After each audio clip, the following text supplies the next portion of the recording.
Hello, welcome back to fractional calculus class. Today we'll be checking Laplace transform of Mittag-Leffler function. But before then, let's write out some Laplace properties that will help us in the course of this Mittag-Leffler function derivative. Alright, so we have our Laplace transform.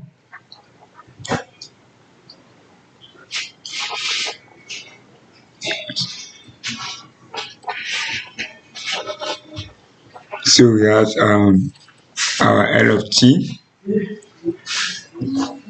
Laplace transform of function of t is equal to integral 0 to infinity exponential minus xt f of t dt is equals to, and the output, the result will be function of x.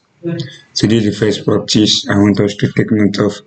And also we have Laplace transformation of t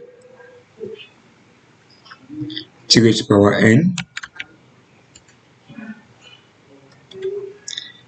to be n factorial over x n plus 1. I want to take this factorial to gamma function. We have gamma n plus 1 over xn plus 1, where our x is greater than 0. So another properties that I want us to take note, called the properties 3, is the composite function of f of g of x is equals to integral 0 to x and then f of x minus u gu du. Then we now add the Laplace function of f times g, where f and g are function, to be f of x times g of x. So out of the properties of Laplace transform we have, so we'll be making use of these 3 properties in our Mittag function. Okay, so in our previous class we have our Mittag alpha comma beta of function z to be summation k equals to 0 to infinity z raised to power k over gamma alpha k plus beta. Alright, so let's show Laplace transform. Laplace transform of x raised to power beta minus 1 Mittag alpha comma beta of lambda x raised to power half. So and see what we are going to have as our result. That is Laplace transform of s beta minus 1 Mittag alpha comma beta function of lambda x alpha. Okay, so taking the Laplace transform, take note of these properties. 1, that will be integral 0 to infinity 0 to infinity exponential minus xt, then the function of t. So we are going to take all this back to t. That is, we are going to have t raised to power beta minus 1, our s will change to t. Then also if we take the Mittag function of this, we have summation k equals to 0 to infinity, and we have lambda, instead of lambda x it will be lambda t raised to power alpha, everything raised to power k over gamma alpha k plus beta, then everything dt. Alright, so from that I can just write out this and bring out my t alpha, that is integral 0 to infinity exponential minus xt and t beta minus 1. Then I write out t alpha k. By the time we use this to open this, we have this. I can have my lambda. Let me clean up this. Lambda k over gamma alpha k plus beta. Then we have summation k equals to 0 to infinity, then dt. So according to law of indices, the base are equal. Then I can add up the parts. I have 0 to infinity exponential minus xt. Then I have t b minus 1 plus alpha k dt. So I have my lambda k here over gamma alpha k plus beta summation k equals to 0 to infinity. So I can just take this back to Laplace. From this integral 0 to infinity, I have Laplace function of t b minus 1 plus alpha k.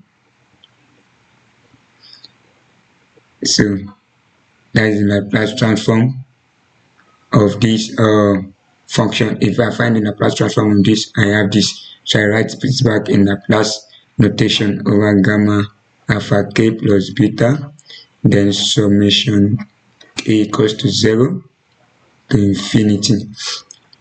So according to properties 2, we have 3 raised to power n is everything here factorial over xn plus 1. So taking note of that now, so we are going to have beta minus 1 plus alpha k plus 1 in gamma function over x beta minus 1 plus alpha k plus 1 also. Then we have lambda k over gamma alpha k plus beta and summation k equals to 0 to infinity. So from here we have lambda k, then we have gamma minus 1, then plus 1 we have gamma alpha k plus beta over the same thing applicable to this. We have alpha k plus beta over gamma alpha k plus beta, then summation k equals to 0 to infinity. So this cancel this.